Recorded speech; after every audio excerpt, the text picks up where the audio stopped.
समाधीस्थ मूर्तिं भजे ज्ञानदेवं महायोग पीठे तटे भीमरथ्यं वरं पुंडलिकाय दातु मनीन्द्रे समागत्य तिष्ठं तमानन्दकन्दं परब्रह्मलिङ्गं भजे पाण्डुरङ्गं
पांडुरंगा करू प्रथम नमन दुसरे चरण संतांची या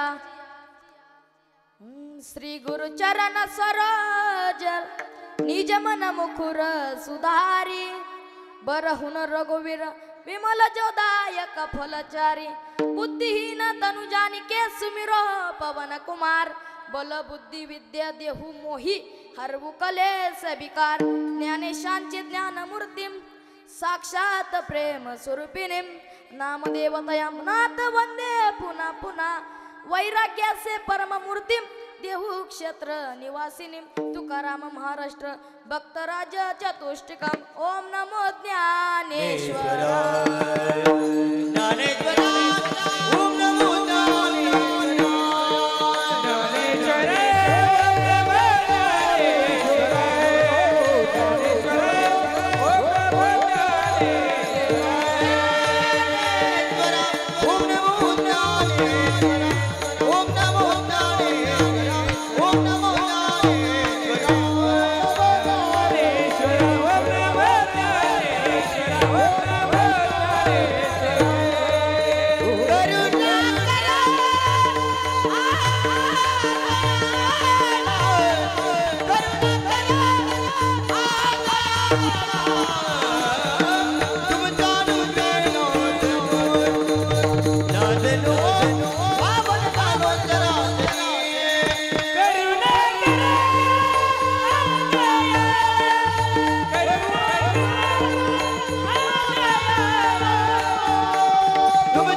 ओम नमो ज्ञानेश्वरा करुणा करा दयाला तुमचा अनुग्रह लादलो पावन झालो चराचरी विठाला विठाला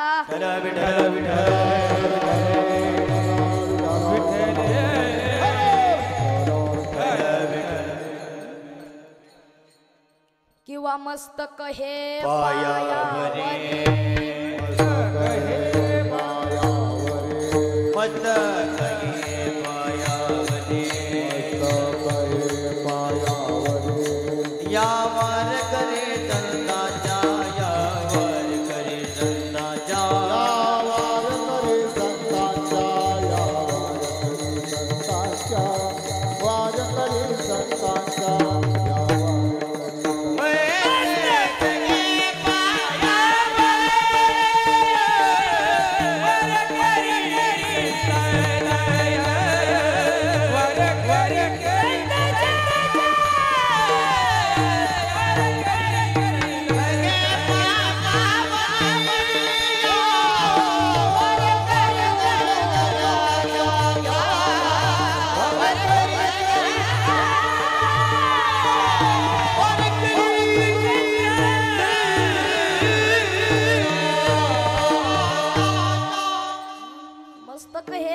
यावरी या वारकरी संतांची या संतांची पायी हा माझा विश्वास सर्व भावेदास झालो त्यांचा त्याची माझे हित करती सकळ जेने हा गोपाल कृपा करी भागली या मज वाहातील कडे त्यांचनी जोडी सर्व सुख तुका म्हणे शेष सेविन आवडी वचन न मोडी बोलिले ते विठाला विठाला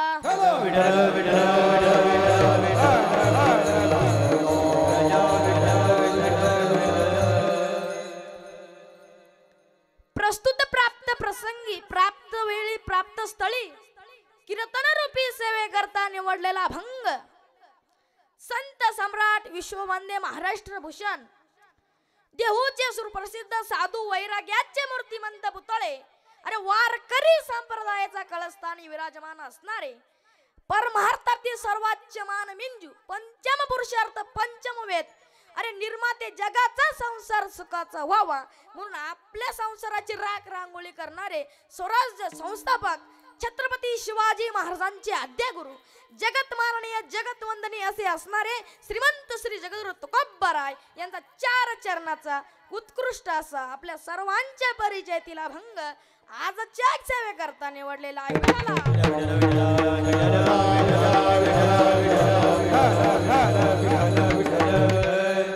महाराज सेवेला सुरुवात करण्यापूर्वी काय अल्पसा हा पर्याय द्यायचा तो म्हणजे असा की सालाबाद प्रमाणे याही वर्षी भव्य दिव्य स्वरूपाचा अखंड हरिनाम सप्ताह चालू आहे आणि आमचे शिवानंदजी महाराज आणि सर्वच टाळकरी आणि आमचे संतोष महाराज आणि आमचे हर्षल महाराज विशारद व्हायचं असेल ना तर बोट फुटावं लागतात बरं का महाराज तरच विशारद होतं आणि आपल्याला गायन म्हणजे तर सर्वच गायकरी आमचे संतोष महाराज पारे असे आहे ना महाराज तुम्ही त्यांना कंचाही राग गायला लावा कंचाही काय गायला लावला लाव गाणार म्हणजे गाणारच आणि त्यांचा आवाज खूपही सुंदर आहे तसेच आमचे बापजी महाराज आणि आमचे भगवान आमचे बाबांचे जीवलग मित्र म्हणजे आमचे बाबा भाऊसाहेब गणपत सातपुते आमचे जीवलग मित्र म्हणजे आमचे भगवान बाबा आहे बरं का मी कधी बी शाळा सुटली आणि जर यांच्या गिरणीवर गेलो तर मला गोळी दिल्याशिवाय येऊन देणार बाबा अजिबात गोळीवाले बाबा आणि आमच्या इकडं पेटी मास्तर यांचं तर काय राग रूग सगळं नादच खोळा आणि आमची वरुंडी माता तळ मित्र मंडळ हे सुद्धा या ठिकाणी उपस्थित त्यांच्यासाठी एकदा जोरदार टाळे वाजवा बरं का महाराज आमचे वरुंडी माता मित्र मंडळ असं आहे महाराज तुम्ही यायला जमलं तर या 3 दिवसाचा भव्य दिवस स्वरूपाचा नवरात्र मध्ये सप्ताह असतो बरं का आपलं मोठ्या मळ्यात ना वरुंडी माता मित्र मंडळ म्हणजे वरुंडीच्या मंदिराच्या समोर 3 दिवसाचा भव्य दिवस स्वरूपाचा सप्ताह असतो आणि सर्वच आणि आमचे पेपर ब्लास्ट आहे ना ते आमचे आजू दादा बरोबर ना सर्वच आणि आमचे विनेकरी आमच्या घरातले बर का महाराज विनेकरी सुद्धा घरातले आहे अहो आमची भिंतीला भिंत आहे आमच्या घरातले विनेकरी बाबा आणि चोपदार सुद्धा आमच्या घरातले महाराज काय सांगू आणि महाराज मला एक आश्चर्य वाटतंय बाबा तुमचं नाव काय हो टोपीवाले बाबा महाराज मी इथं आलो ना अवघ्या रात्र सेवा करतात बरं का ते शांताराम बाबा अवघ्या रात्र आणि दिवस मी कधीही येऊ महाराज हे तर पुसताना दिसणार ते तर पुसताना दिसणार इकडंच कागद उचलतील तिकडे हेच उचलतील महाराज ते आणि आमचे साई सुद्धा उपस्थित आहे महाराज साई आणि सर्वच गावकरी आणि माझी बहीण सौम्यताई सातपुते तिच्या बरोबर आलेली ती दीदी आणि सर्वच आमचे नाव आठवत नाही भागवत महाराज साळवे तसंच सर्व पेटी मास्तर विनेकरी भालदार चोपदार पकवाज अरे बापरे सिस्टीम अशी पाहायलाच भेटली नाही काय इको काय ट्रबल काय गेन काय बास अरे बाप रे बाप आणि महिला मंडळ सुद्धा सर्व यांनी उपस्थित झालेले आहे आणि आमच्या घरा आसपासच्या सर्वच महिलाही बी या ठिकाणी आलेल्या आहे माझं कीर्तन ऐकण्यासाठी आणि सर्वच कीर्तन ऐकायलासाठी आले. सर्वांना नम्रविंदन करतो आणि सेवेला सुरुवात करतो. महाराज माझ्याकडे कोणत्या निमित्ताने सेवा आली ही आपल्या सर्वांना माहीतच आहे. तरीही मी सांगतो काही मी मोठा कीर्तनकार किंवा प्रवचनकार असं कोणी नाही. मी एक छोटासा विद्यार्थी आहे. तुमच्यातच बाडगड होतो अरे तुमच्याकडेच खेळत होतो पण मी आळंदीला गेल्यामुळं माझ्या पप्पांनी माझ्या आईने मला आळंदीला आणि मी त्याग केला आणि ह्या नारदाच्या गादीवर उभं राहिलो. आणि महाराज आणि मी काही मोठा कीर्तनकार व प्रवचनकार असं कोणी नाही. महाराज मला दुसऱ्या कीर्तनकारांसारखा गायनाचा स्वराचा पत्ताही देखील नाही. यांना विचार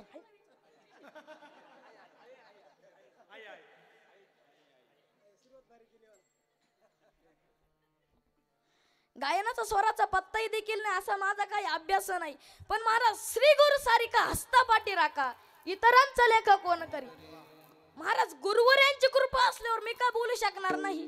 गुरु बिन कोण बतावे बात, गुरु बिन कोण बतावे बात, गुरु बिन कोण बतावे बात, गुरु बिन कोण बतावे बात. बड़ा बिन जमदास रे, बड़ा बिन जमदास दास रे, गुण बतावे गुरु गुण बतावे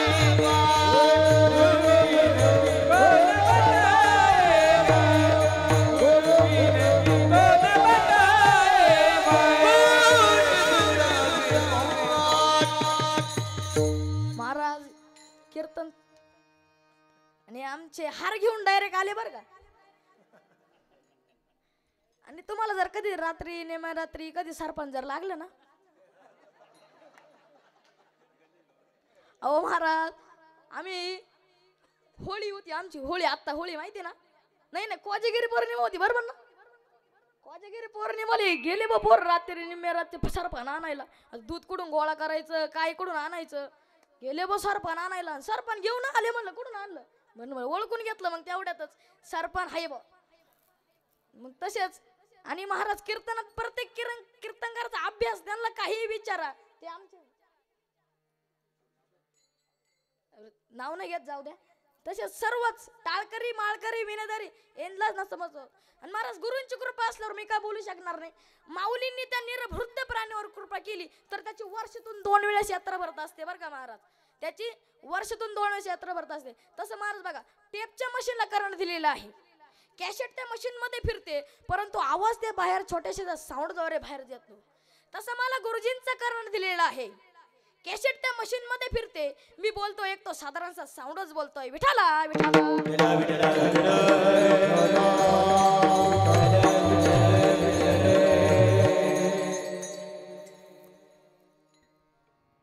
असो आपण आपल्या अभंगाकडे वळू. तुकोबरा या अभंगातून प्रभू परमात्म्याच्या प्राप्ती करण्याकरता एकमेव साधन म्हणजे अनेक साधने आहेत. त्याचे मार्गही देखील भिन्न भिन्न आहेत. म्हणून प्रभूपर्यंत उपाय ज्ञानाचा आहे. ज्ञानाविना मोक्ष नाही हा सिद्धांत वेद बोलो भरुनी. म्हणून वेदाचा अर्थ मला माहित नाही इतर कोणालाही माहित नाही. वेदाचा तो अर्थ विदाता तो अर्थ अमाची जावा वेदाता तो अर्थ अमाची जावा वेदाता तो अर्थ अमाची जावा वेदाता तो अर्थ अमाची जावा जिथे जाने बाबा ये रानी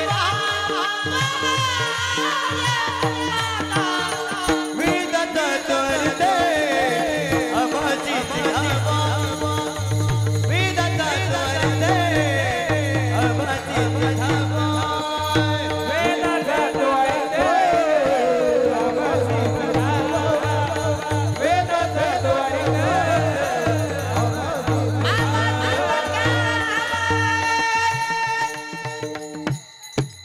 महाराज पारे महाराजांसाठी एकदा जोरदार टाळ्या वाजवा जोरात. आणि आमचे हर्षल दादांसाठी एकदा बी जोरदार टाळ्या वाजवा. वेदाचा तो अर्थ आम्हा सिद्ध ठाव एरोनी भावा भार माता. म्हणून तुकोबराय सांगतात की प्रभू मोक्ष प्राप्ती करण्याकरता एकमेव साधन म्हणजे अनेक साधने आहेत. महाराज पूर्वी काय प्रकार होता? पूर्वी असे साऊंड भोंगे काय होते का? तर नाही. म्हणजे काही गावात कार्यक्रम असला की त्यांच्याकडे ढोल हलगी असायची ना, ते प्रत्येकाच्या घरी जायचे आणि वाजून सांगायचे की आज ठीक वाजता 9 वाजता ठीक अमुक अमुक येणार आहे, म्हणून मंदिराच्या हनुमान मंदिराच्या पुढे सर्वांनी उपस्थित राहून त्यासाठी भोजनाचा कार्यक्रम झालेला आहे. तरी आपण सर्वांनी उपस्थित राहावे. तुकोबराय तशी आपली दवंडे भेटून सांगतात की ज्ञानाविना मोक्ष नाही. म्हणून ज्ञानात वेदाचा अर्थ मला माहित नाही तर कोणालाही माहित नाही. म्हणून महाराज बघा, झाडे साधन आहे व त्यापासून मिळणारे फळ हे साध्य आहे. तसं महाराज आपल्याला साधनही कळत नाही, साध्यही कळत नाही, म्हणून नेमकी आपली काय होते? फसगत होते. मग महाराज म्हणत झाडे काय आहे? साधन आहे, आणि त्यापासून मिळणारे फळ काय आहे? साध्य आहे.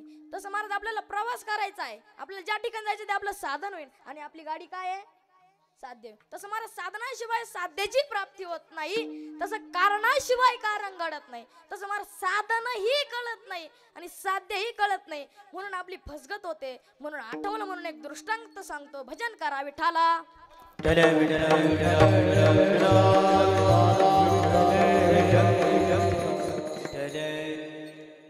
महाराज एका मनुष्याचे शेत हायवे शेजारील होते व तो विचार करतो इकडे तिकडे गाड्या जातात, पण नेमकी जातात कुठं?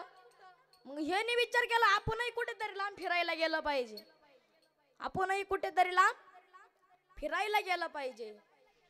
म्हणून हा मुंबई सारख्या शहरामध्ये फिरायला आला व रेल्वे स्टेशनवर फिरायला लागला. रेल्वे स्टेशनवर फिरायला लागल्याच्या नंतर त्याला एक भली मोठी रांग दिसली व त्या रांगेत शिरला. त्याला कोणी रांगेत शिरू देईना. महाराज बघा, तुम्हाला सांगायचे तात्पर्य एवढेच आहे की साधनही कळत नाही आणि साध्यही कळत नाही, म्हणून फसगत होते बरं का महाराज. महाराज एक साधक साध्याची प्राप्ती करत असताना अनेक प्रकारचे यज्ञ केले, कर्मही केले, पण त्याला आदापती कुठल्याही प्रकारचा चमत्कार किंवा देवाचं दर्शनही सुद्धा झालं नाही. म्हणून हे विचारण्यासाठी एका गावात शेजारच्या एका साधूकडे गेला. त्या साधूला विचारले, महाराज मी अनेक प्रकारचे यज्ञही केले, कर्मही केले, तरीही सुद्धा मला आदापती कुठल्याही प्रकारचा चमत्कार किंवा देवाचं दर्शन ही सुद्धा झालं नाही, म्हणून मी नेमके काय करा? तुम्ही यातून मला काहीतरी मार्ग दाखवशाल का? महाराज म्हणे, माझ्याकडे याच्यावर काही मार्ग नाही. तू जर आपल्या गावाच्या पलीकडे एक साधू आहे ना, त्यांच्याकडे जर गेला ना, तुला यातून ते काहीतरी मार्ग दाखवतील. मग हा गावाच्या पलीकडे गेला आणि त्या साधूकडे जातो. साधूला म्हणतो, साधू मी अनेक प्रकारचे यत्न केले, कर्मही केले, तरीही सुद्धा मला आदापती भगवान परमात्म्याचं नामस्मरण किंवा देवाचं प्राप्ती सुद्धा झाली नाही. नेमकी मी काय करावं हे विचारण्यासाठी मी तुमच्याकडे आलेलो आहे. या साधूने सांगितले, तू जर श्रीमंत श्री जगाच्या मालकाकडे, श्रीमंत श्री जगद्गुरु तुकोबराय जर यांच्याकडे गेला ना, तुला यातून काहीतरी काही ना काही मार्ग काढतील. म्हणून तू श्रीमंत श्री जगद्गुरु तुकोबराय यांच्याकडे जा. मग ह्यो साधक दुसऱ्या दिवशी सकाळी बॅग भरतो आणि देहू गावासाठी प्रवासासाठी निघतो.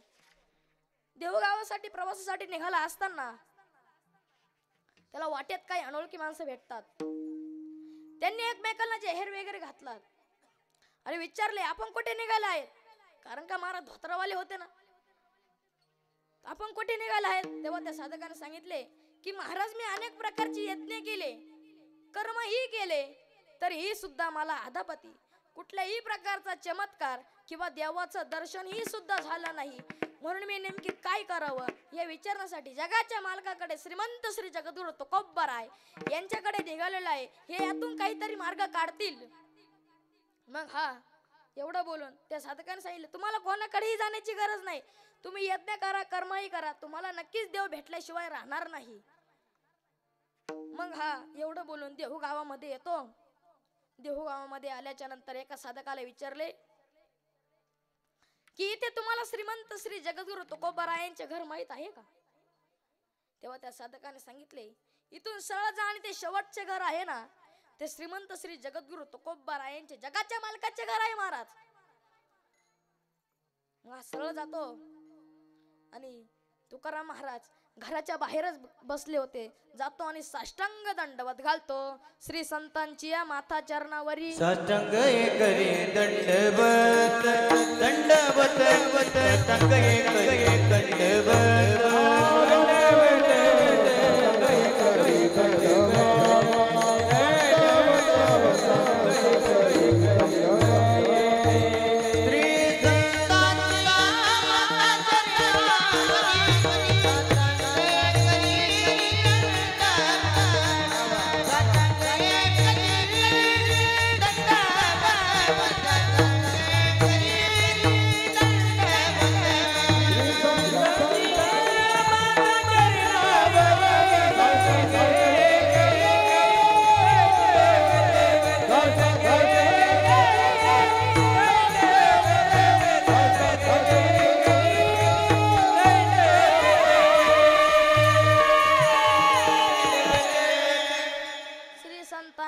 माथा चरणावरी साष्टांग हे करी दंडवत. व महाराजांची चांगल्या प्रकारची सेवा केली व महाराज त्याच्यावरती प्रसन्न झाले. महाराजांनी विचारले, माझ्याकडे येण्याचे काय कारण आहे, माझ्याकडे येण्याचे काय कारण आहे. तेव्हा त्या साधकाने सांगितले की महाराज मी अनेक प्रकारची यज्ञ केले, कर्मही केले, तरीही सुद्धा मला आदापती कुठल्याही प्रकारचा चमत्कार किंवा देवाचं दर्शनही सुद्धा झालं नाही. म्हणून मी विचारण्याकरता तुमच्याकडे आलेलो आहे. विचारण्याकरता तुमच्याकडे आलेलो आहे, नेमकी काय करावं. त्या साधकाने सांगितले, महाराजांनी सांगितले, अरे बाबा रे, तू अनेक प्रकारचे यज्ञ केले, कर्मही केले, तरी सुद्धा आदापती तुला कुठल्याही प्रकारचा चमत्कार किंवा देवाचं दर्शन सुद्धा झालं नाही ना, म्हणून तू विचारण्यासाठी माझ्याकडे आलेला आहे ना. तेव्हा त्या साधकाने विचारलं, महाराज तुम्ही विश्वास कुठे ठेवलेला आहे तर तुम्ही सांगू शकता का. महाराज म्हणता, हे तुला सांगू शकणार नाही, पण महाराज तुम्ही विश्वास कोणावरती ठेवले हे तर तुम्ही सांगू शकता का. हेच महाराज सेवेला घेतलेला अभंग.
पायी हा माझा विश्वास सर्व भावेदास झालो त्यांचा त्याची माझे हित करती सकळ जेने हा गोपाल कृपा करी. मग महाराज म्हणाले सर्व भावाने म्हणजे सर्व भावेदास झालो त्यांचा.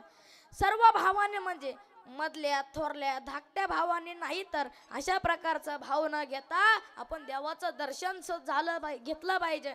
आपल्याला देवाची प्राप्ती झाल्याशिवाय राहणार नाही. देवाची प्राप्ती झाल्याशिवाय राहणार नाही. मग या साधकाने प्रश्न विचारला महाराज कोणत्या संतांवरती विश्वास ठेवावा. ते देवमान्य संत आहेत ते संत मान्य संत आहेत का ते लोकमान्य संत आहेत त्यांच्यावरती विश्वास ठेवावा. ते भगवान तुकाराम महाराज म्हणाले यांच्यावरती विश्वास ठेवावा. तर आजकाल संत तर खूपच झालेले आहे. खरे संत कोण आणि खोटे संत ओळखणे फार कठीण.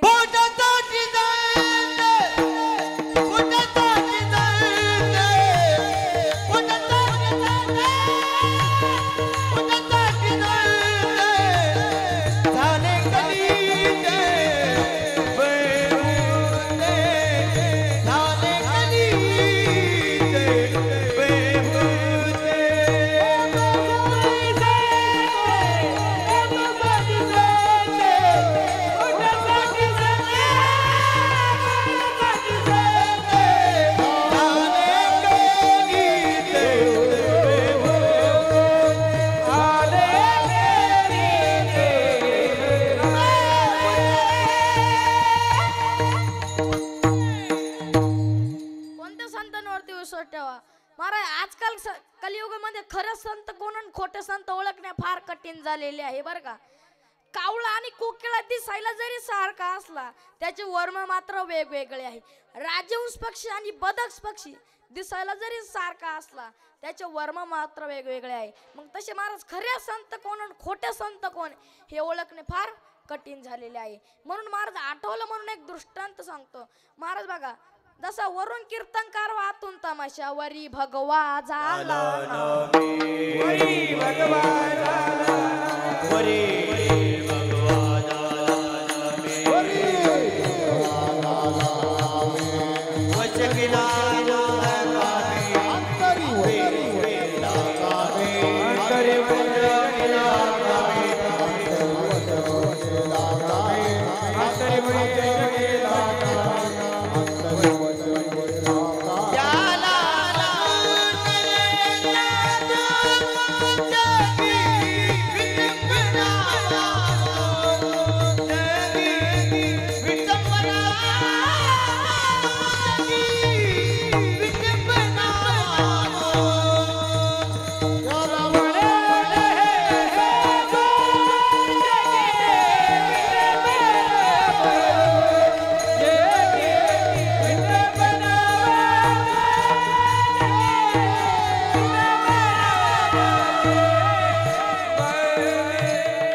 केला कामे.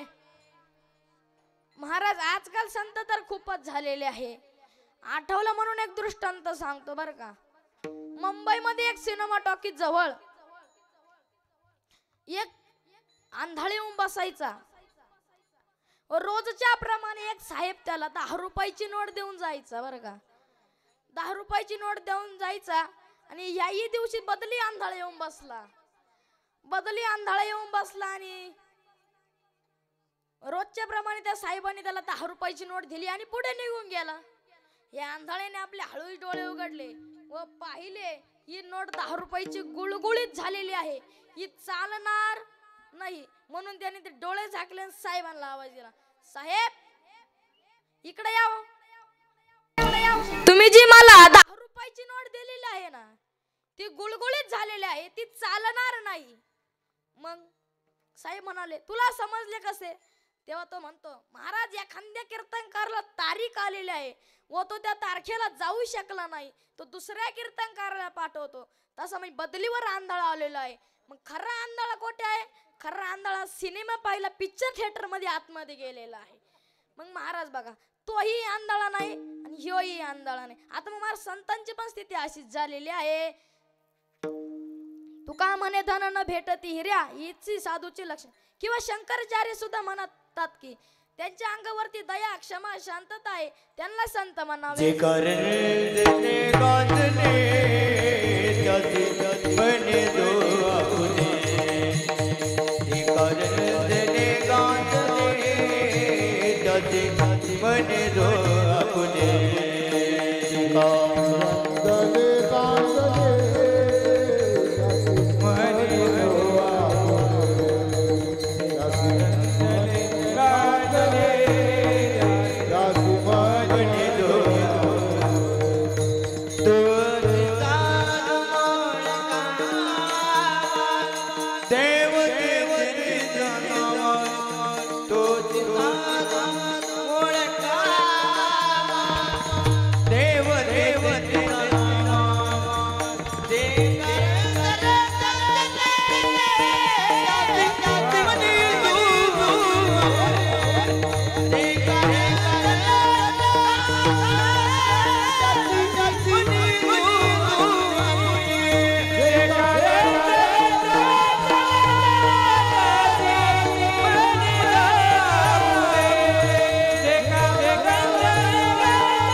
त्यांच्या अंगावरती दया क्षमा शांतता आहे त्यांना संत म्हणावे. संत तोची जाना जगी तोची जाना जगी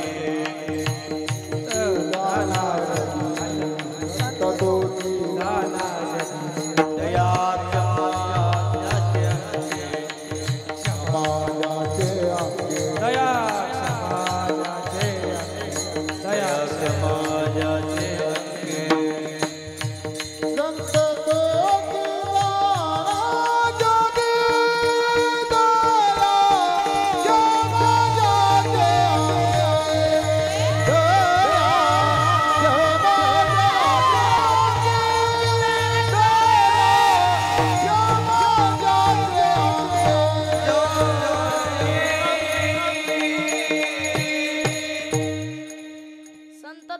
जाना जगी दया क्षमा ज्याचे अंगी. मग महाराज संत त्यांना म्हणावे की संत त्यांच्या अंगावरती दया क्षमा शांतता आहे त्यांना संत म्हणायचं बरं का. मग महाराज आपल्या डोळ्यासमोरच उदाहरण घेऊ. तुकोबाराय निळोबारायला काय म्हणाले होते का मी तुम्हाला अनुग्रह दिल्याशिवाय वैकुंठाला जाणार नाही. हे ऐकून निळोबारायला खूप आनंद झाला व आपल्या गावी निघून गेले. आपल्या गावी पिंपळनेरला निघून गेले व त्याच रात्री भगवान परमात्मा तुकोबरायला नेण्याकरता आले. 10 दिवस राहूनही गेले तरी तुकोबरायला निळोबरायला अनुग्रह देण्याची आठवण राहिली नाही. मग महाराज ही बातमी निळोबरायला समजली. निळोबरायांनी धावा करत होते. मग धावा करत असताना व डोळे झाकलेले होते आणि मग मग धावा करत होते. तुकाराम महाराजांना म्हणतात की तुम्ही मला म्हणाले होते की मी अनुग्रह दिल्याशिवाय वैकुंठाला जाणार नाही. मग लगेच भगवान परमात्मा खाली आले व निळोबरायला म्हणतात मी भगवान परमात्मा आले आहे डोळे उघड. महाराज म्हणतात तुझं लागी तुझे लगी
बोलाविले कोणी कोणी तुझे लगीन लगीन तुझे लगीन बोलाविले कोणी कोणी बोलाविले कोणी कोणी बोलाविले कोणी कोणी कोणी तुझं लागी येते बोलविले कोणी पार्थिल्या वाचून आलासी निळा म्हणे आम्हा ओळखिले देवा तू कयाचा धावा करीतसे.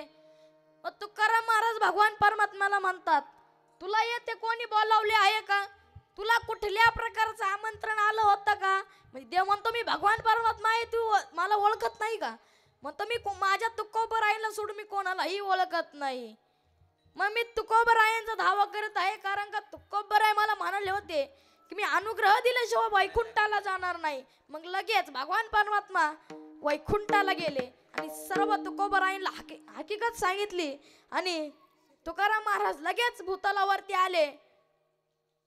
तुकाराम महाराज लगेच भूतलावरती आले आणि ते पाहून तुकोबरायला आनंद झाला. पण ते पाहून निळोबरायला किती आनंद झाला असेल. महाराज म्हणतात जर हे आकाश वर पड पाहे ब्रह्म गोळा भंगाजे वडवण त्रिभुवन खाई तरी तुझीच वाट पाहे गा विठोबा. मग महाराज शरद धावनाला ज्ञानाची प्राप्ती होते. शरद धावनाला ज्ञानाची प्राप्ती होते त्याचे 3 प्रकार आहे. गवती भवती श्रद्धा देही स्वाभवना 7 वेळ राजसी व तामसी योतिता. जगात 3 प्रकारची श्रद्धा सांगितलेली आहे. सात्विक राजस तापसी प्रत्येकाला मनुष्याला. आपण काय म्हणतो मी ज्याच्यावरती विश्वास ठेवला त्यांनी माझी मान कापली, त्यांनी माझा गळा कापला. मग महाराज आपला विश्वासघात कधी ना कधी होणारच आहे. आपण आपला विश्वासघात लाखात एकदाच सापडतो आपल्याला, आपण विश्वास ठेवतो. तर महाराज बघा बाप मुलावरती विश्वास ठेवतो पण मुलगा बापावरती विश्वास ठेवतो का, तर नाही. एक आठवलं म्हणून एक प्रसंग सांगतो. महाराज एक खेडे गावात नाही का एक मनुष्य होतं आणि त्या कुटुंबामध्ये एक माता गरोदर होती. एक माता गरोदर होती आणि ती हॉस्पिटल मध्ये होते.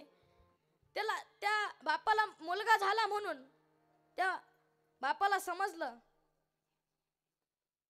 त्या बापाला समजलं आणि त्या बापाला आनंदात होता महाराज. बाप उसाला पाणी भरीत होता. उसाला पाणी भरता भरता पाणी ठेवून दिलं आणि आपल्या बाळ झालंय म्हणून आपल्याला पेढे आणण्याकरता गेला. पेढे आणण्याकरता गेले असताना विठाला विठाला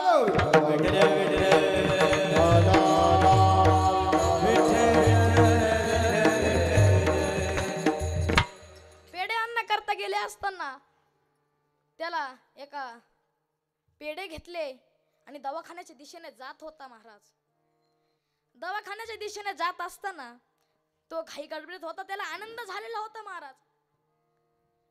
मग त्याने अख्ख्या गावाला पेढे वाटले. मग डबल पेढे संपले म्हणून तो डबल आणण्याकरता गेला. पेढे घेतले आणि आता दवाखान्याच्या दिशेने चालला होता. महाराज दवाखान्याच्या दिशेने आनंदात होता. मोठा रोड क्रॉस करीत होता. रोड क्रॉस करता करता तिकडून अचानक ढंपर आला आणि त्याचा तिथे अपघात झाला.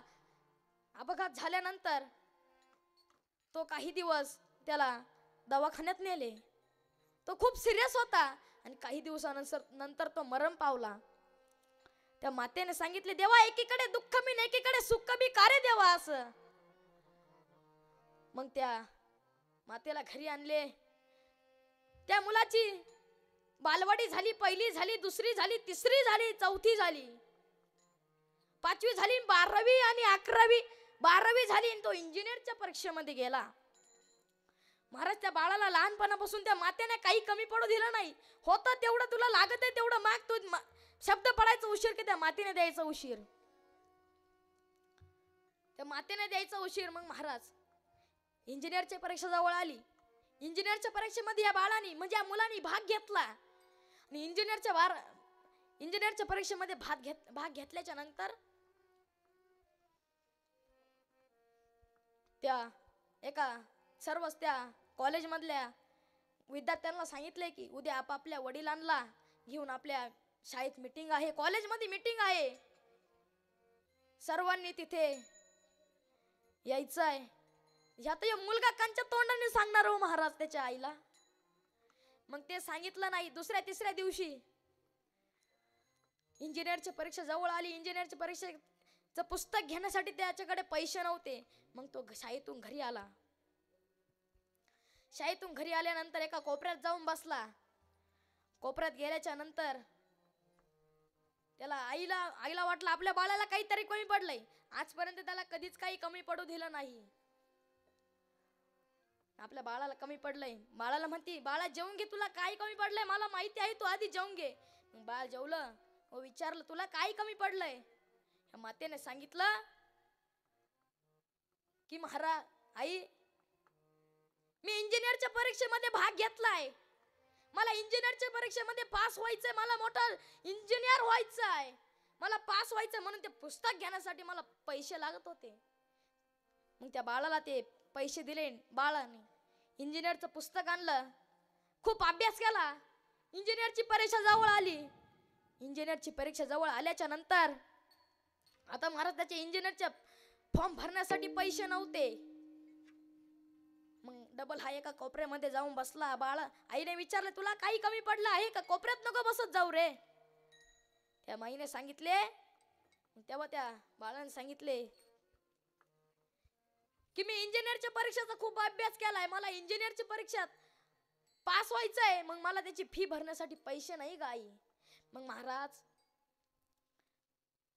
त्या बापाने डाक करून ठेवलं होतं. महाराज ते डाक एका सोनार दादाकडे घेऊन गेली आणि त्या सोनार दादाला म्हणाली, ओ मला यातून तेवढे पैसे येतील तेवढे द्यावं. सोनार दादा म्हणाला, ओ एक तरी डाक ठेवा आपल्या नवऱ्याचा हे म्हणून.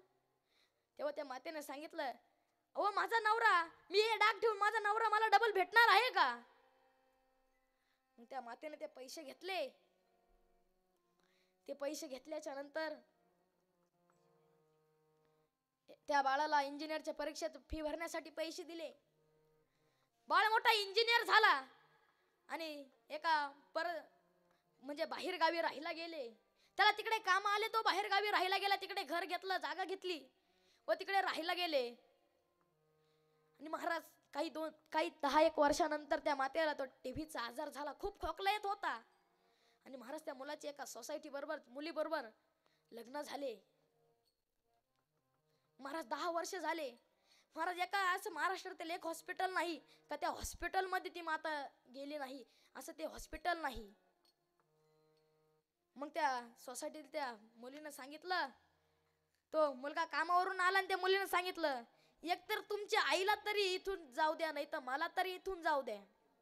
मला खूप त्रास देतोय. आता होतोय मी 10 वर्ष झाले तेव्हापासून यांना सांभाळते. तेव्हा त्या सुनानी त्या बाळाचे डोळे पाणावले आणि त्या सुनाला, त्या मुलाला, त्या मम्मीला म्हणजे तिच्या त्या मातेला सांगितलं की आई, तुझा खूप माझ्या बायकोला त्रास होतोय ग. ती मी किती सांगितलं तरी ऐकत नाही ग. म्हणून तू गावाला जाती का ग? मग ही गावाला माता गावाला आली. आणि गावाला आल्याच्या नंतर काही 10-15 दिवसानंतर मरण पावली माता.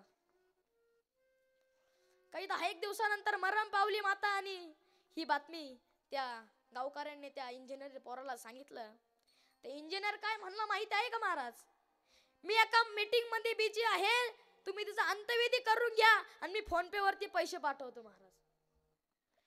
मग त्या गावकऱ्यांनी त्या मातेची अंत्यविधी पूर्ण केला. व अंत्यविधी पूर्ण झाल्याच्या नंतर 2-3 दिवसांनी त्या इंजिनियरचा फोन आला, किती पैसे झाले पाठवू का हो? तेव्हा त्या गावकरी सगळे त्याच्याकडे वाईट नजरेने पाहत होते. मग त्या गावकऱ्याने सांगितले, आम्ही पैसे नाही झाले, काहीच नाही झालं. मग काही दिवसानंतर ह्या बाळाला गावाकडे इंजिनियर म्हणून काहीतरी काम आलं, जमिनीचे काहीतरी काम आलं म्हणून हा गावाला आला. गावाला आल्यानंतर सगळे लोक त्याच्या वाईट नजरेने पाहत होते. गावाला आल्या काही शेताचं काम झालं आणि घरापाशी आला आणि ती घराची चावी एका शेजारच्या आईकडे, एका शेजारच्या मातेकडे ठेवली होती. त्या मातेने मग त्याने विचारलंय आमच्या घराची चावी कुठे आहे हो?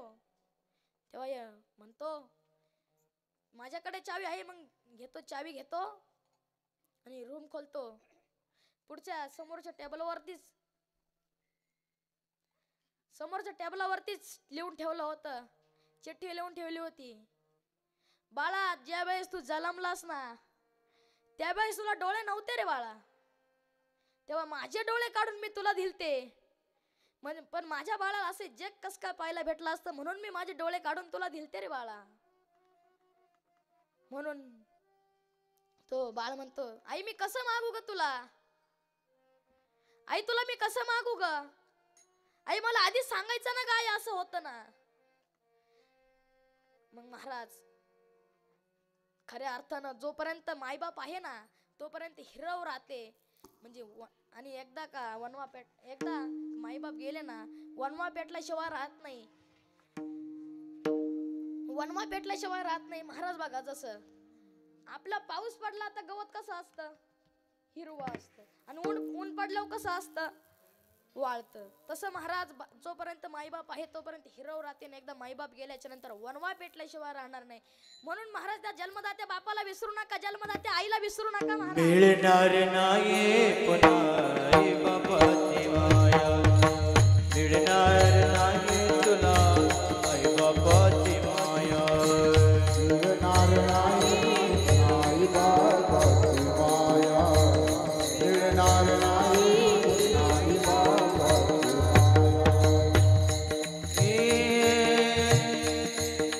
विसरू नको रे आई बाबाला, विसरू नको रे आई बाबाला, जिथे बिनत्या काया जिथे मुन तुझ्या शिरावर धरली सुखाची छाया रे बिड्या.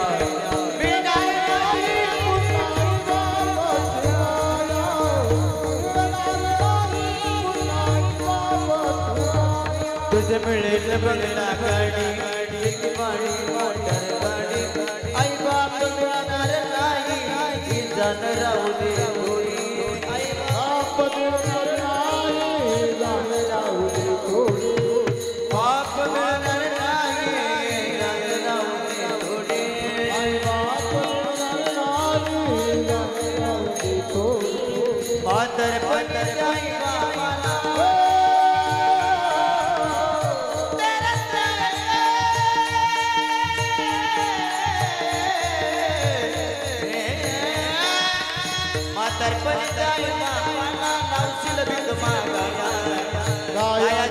तुझ्या शिरावर धरली सुखाची छाया रे बिड्या. मिळणार नाही पुन्हा आई बापाची माया, मिळणार नाही पुन्हा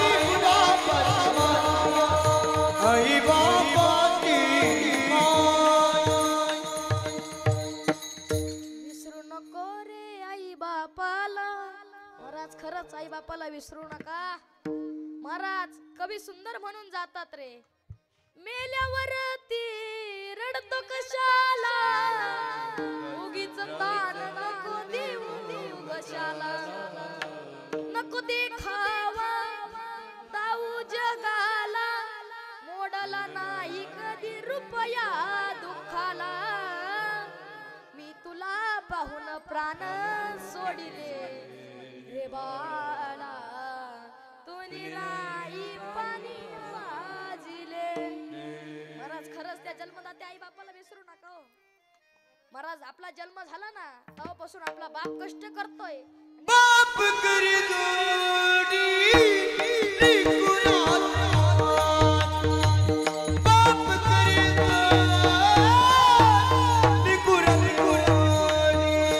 बाप करी जोडी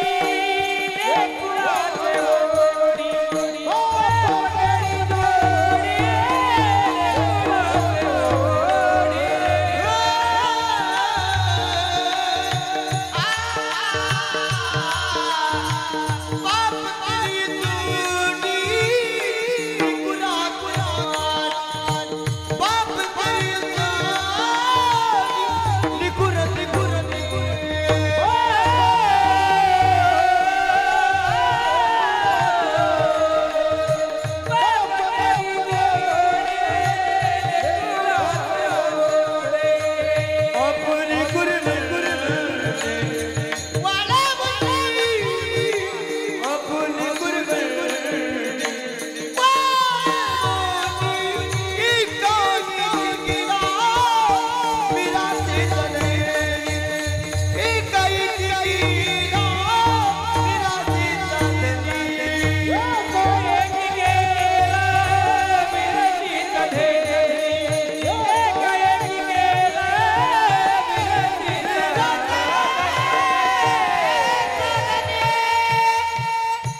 काही चहा पाणी,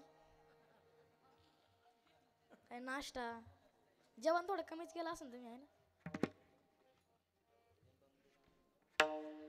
बोर झाला असेल तर सांगा बरं का. काय आता 4:30ला संपन, 5 वाजता संपू, काहीच टेन्शन नाही. महाराज तवा आपल्या बापाला काबड कष्ट करतो.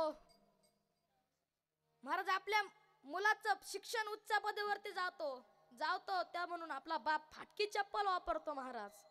पण आपल्या मुलाला उच्च पदावरती शिक्षण जावं त्यासाठी रात्रंदिवस काबड कष्ट करतो ना महाराज, तो फक्त बाप असतो बरं का. म्हणूनच त्या जन्मदात्या आई बापाला विसरू नका. तर असो, संतांची पायी हा माझा विश्वास, सर्व भावे दास झालो त्यांचा. संतांनीच संतांच्या पायावरती विश्वास ठेवला. म्हणून महाराज एका राजाला एक साधू प्रसन्न होतो आणि त्या साधूकडे अमर होण्याचे फळ होते. त्या साधूकडे अमर होण्याचे फळ होते. व तो त्या साधूने विचार केला, आपलं तर आयुष्य तर जगून तर काही उपयोग होणार नाही. आपण हे फळ जर आपल्या शिष्याला, आपल्या राजाला जर दिलं ना, तर राजा स्वतःही सुखी नाही आणि आपल्या असणाऱ्या प्रजेलाही सुखी ठेवीन. म्हणून त्याने ते फळ राजाला दिलं. मग राजाने विचार केला, आपण तर आधीच सुखी, आपल्याला तर अहंकार दाखवायचा नाहीये. मग त्या राजाचे प्रेम त्या राणीवर होते. त्या राणी आपली राणी मरता कामा नये म्हणून त्या राणीला फळ दिले. त्या राणीचे प्रेम एका घोड्याच्या खराश करणाऱ्या नौकरावर होते. त्या घोड्याच्या खराश करणाऱ्या नौकरावर होते. त्या नौकराने विचार केला, तर आपण तर जेव्हा नोकरी कर तेव्हा नौकर म्हणून वागतोय ना, आत्ताही नौकर म्हणून आपल्याला श्रीमंत होऊन करायचं काय आहे. म्हणून त्या नौकराची प्रेम एका वेश्यावर होते. म्हणून त्याने ते फळ त्या वेश्याला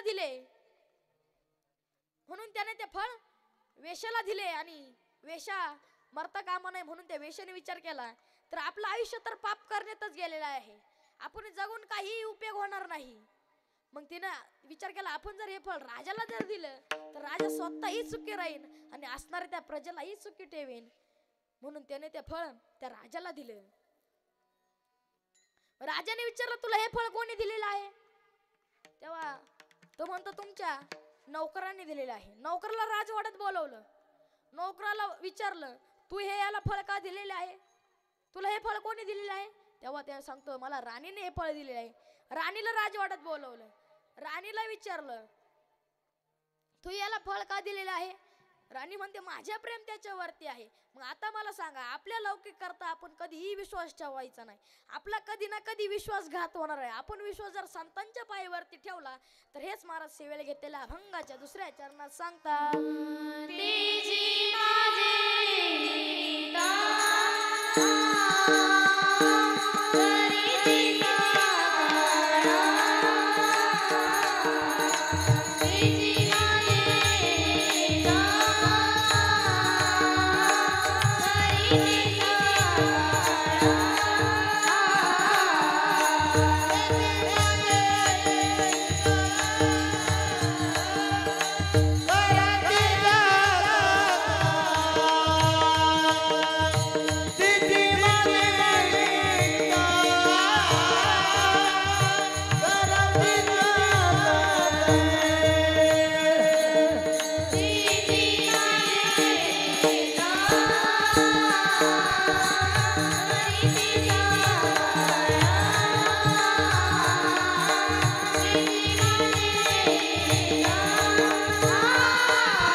त्याची माझी हित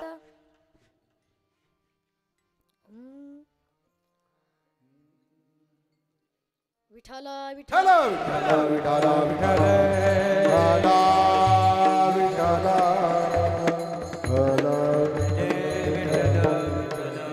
महाराज आपण नाव घेतो पण नाव का घेतो बरं नाव का घेतो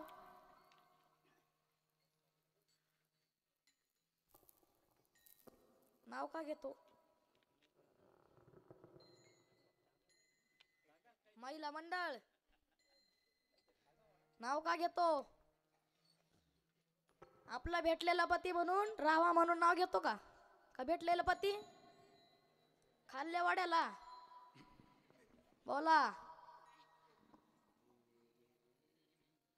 आपला मिळालेला पती चांगला राहावा म्हणून नाव घेतो बरोबर ना महाराज एक जुना उखाणा आहे घेऊ का राहू द्या मग काय आता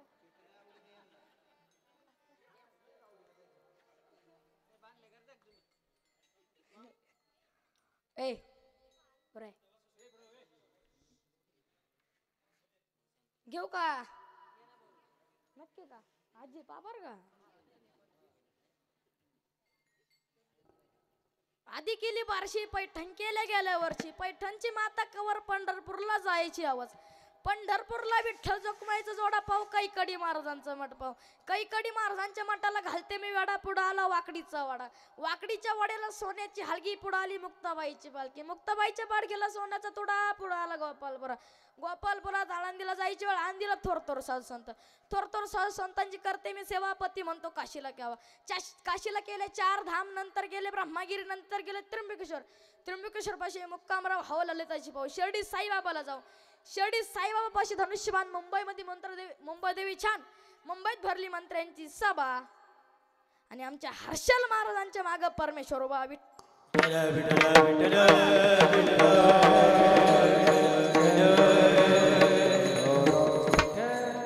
असे मला 108 येतात किती 108 एकच बाजार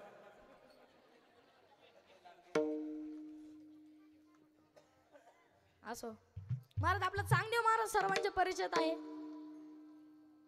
कसे तर ते महानयोगी होते कलियुगातून 100 वर्षाचा काळ त्यांना नेण्यास यायचा अगोदर ते समाधी अवस्थेत जाऊन आपला आत्मा त्रिलोकन गुरुस्थान विलीन करायचे काळ तसाच परत जायचा ते मेलेले मडे जिवंत करायचे एकदा समाधी अवस्थेत असताना गोळ्यासमोर 4 बालके आले व त्यांनी विचारले इथे मडे का पडलेले आहेत तेव्हा चांगदेव महाराज शिष्याला म्हणतो येथे चांगदेव नावाचे महानयोगी राहतात ते मेलेले मडेला जिवंत करतात तितक्यात मुक्ताई म्हणाली हे तर आमचा ज्ञानदाताही करू शकतो हे तर आमचा ज्ञानदाताही करू शकतो मग ज्ञानोबा मुक्ताईला म्हणाले अगा मुक्ता असं बोलू नये तेव्हा तो शिष्य म्हणतो अरे ते मेलेल्या कुत्र्याला जिवंत कर तेव्हा ज्ञानोबरायांनी त्या कुत्र्याचे हाडूक घेतले व ओवळले व दूर फेकले कुत्रा पळायला लागला ज्ञानोबरायांनी सर्व मडे जिवंत केली व निघून गेले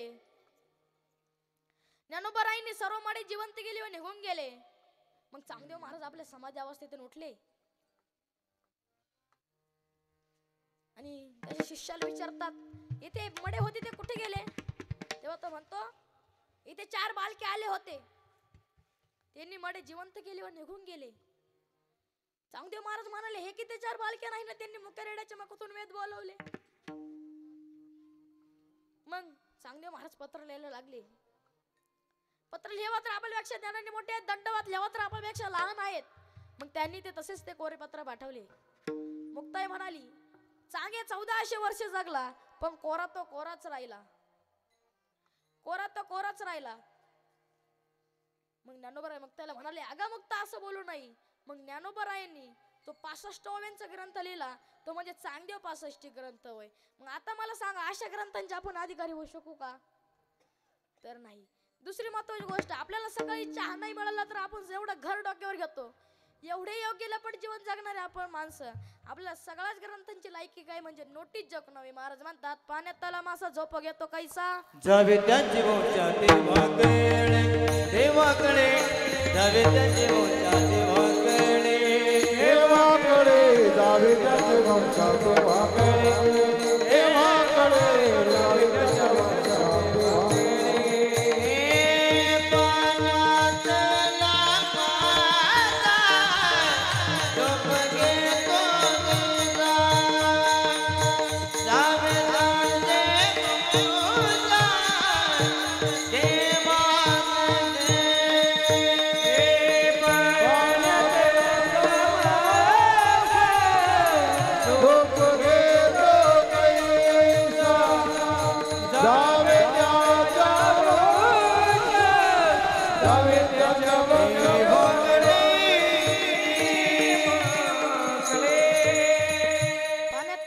झोप घेतो कैसा जावे त्याच्या वंशा तेव्हा कळे. अशोक कधी आल तुम्ही इकडे या. अहो इकडे या. या पुढे अशोक इकडे या पुढे पुढे चला या रे या वाद कीर्तन थांबला या पटकन.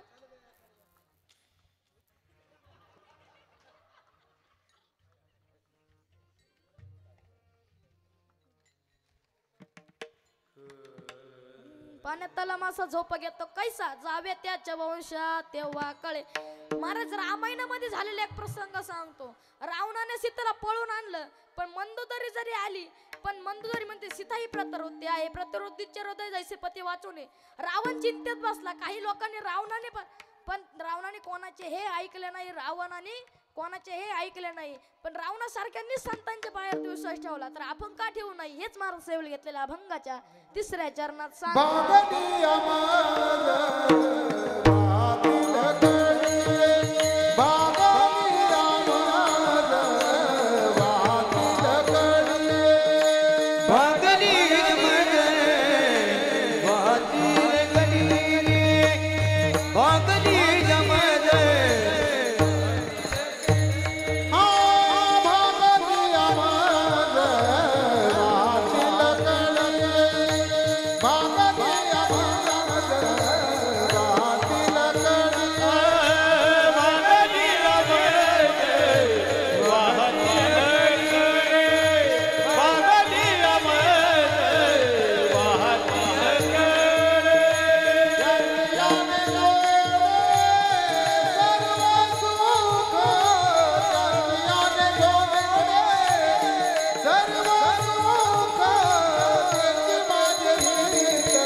सर्वांनी एकदा मुखाने नाम आणि हाताने टाळी एकदा सर्वांनी हात वरती करा.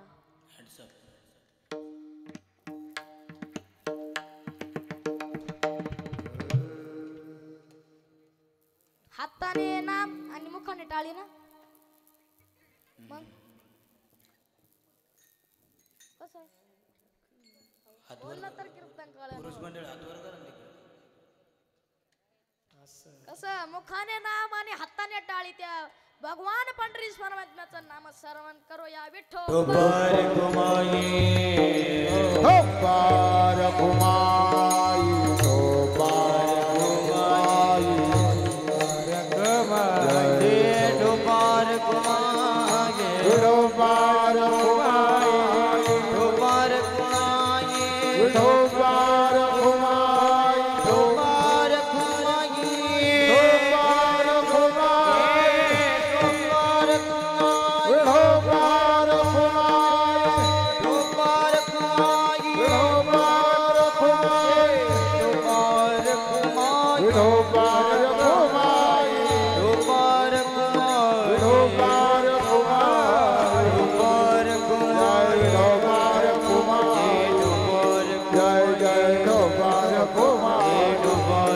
जय डोपार कुमाई डोपार कुमाई डोपार देव डोपार कुमाई डोपार देव डोपार कुमाई जय डोपार डोपार कुमाई डोपार कुमाई डोपार कुमाई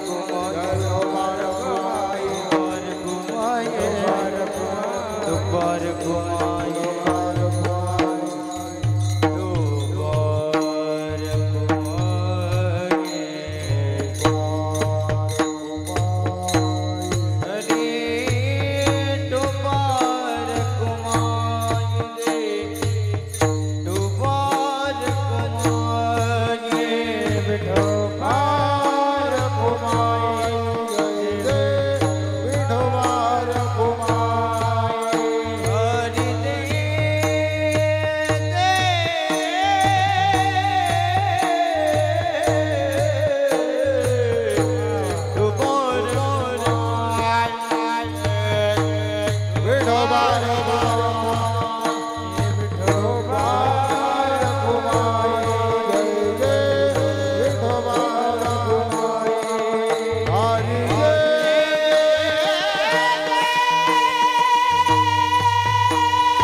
तुम्ही वरच्या आळीला सावध रहा रे.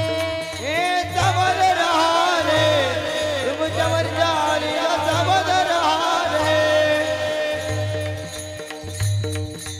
हे जरी नाही झालो तरी दुसरा येईल, हे जरी नाही झालो, हे जरी नाही झाले तरी दुसऱ्या घेईल, हे जरी नाही झाले. हा सरत शेवटी बा काळ बांधून घेईल, सरत शेवटी बा, सरत शेवटी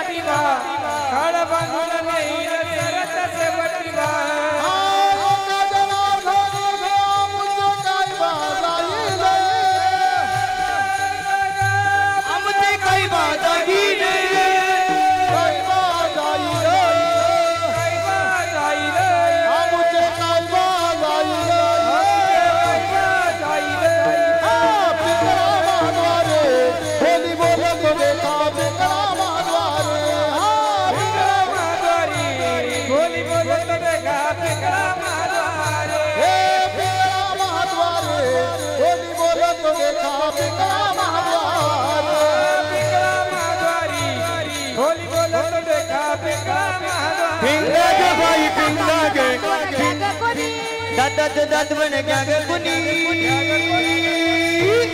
कुंकू ग कुनी काळमणी कुंकू ग कुनी काळमणी कुंकू ग कुनी काळमणी कुंकू ग कुनी काळमणी ओम वाग्या सोहम वाग्या ओम वाग्या सोहम वाग्या प्रेम नगरावरी सावध भुवनी बदनी नागा देव करा कैवारी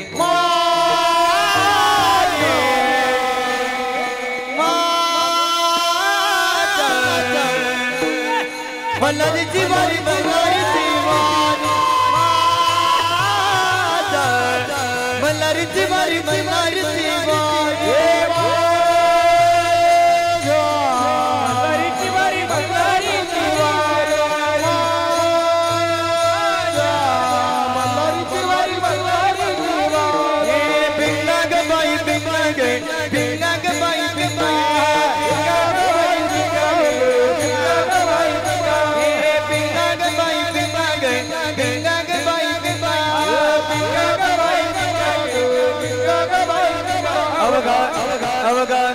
अवगा दांगड़ दिंगा गे अवगा दांगड़ दिंगा गे अवगा दांगड़ दिंगा गे अवगा दांगड़ दिंगा गे